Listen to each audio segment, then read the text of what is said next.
रोजचा तोच नाश्ता खायचा जाम कंटाळा आला होता. म्हणून म्हटलं आज पनीर पराठे करूया. आता पनीर पराठे करत असताना तुम्ही विचार कराल हे टोमॅटो इथे काय करतात.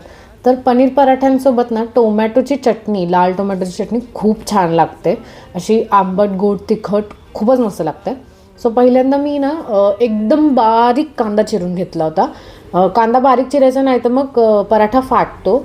मग नंतर पनीर मी साधारण ते 100 ग्रॅम घेतलेलं, ते पूर्ण खिसून घेतलं. वरती मग मी आलं खिसून घेतलं आणि त्याच्यात चवीनुसार मीठ आणि थोडासा गरम मसाला ॲड केला होता. आणि तुम्हाला जेवढी आवडते तेवढी कोथिंबीर तुम्ही ॲड करू शकता. जेवढी जास्त कोथिंबीर तेवढी छान चव येते. सो मग मी हा असा पराठा लाटून घ्यायला चालू केलं होतं. मी नेहमी काय करते ना, मला पराठ्यामध्ये असं पूर्ण भरलेलं सारण आवडतं. त्याच्यामुळे मी 2 लाट्या करते छोट्या छोट्या गोळ्यांच्या.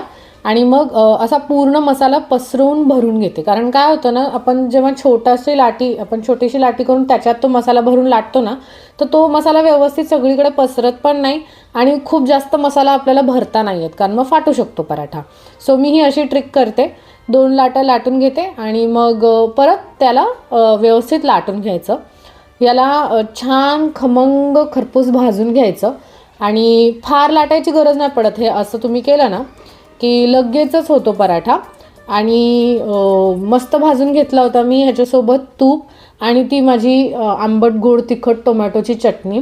हिला मी एकदम असं बारीक नाही वाटत, थोडंसं दरदरं राहू देते आणि वरनं फोडणी ॲड करायची. खूप छान लागते, नक्की ट्राय करून बघा.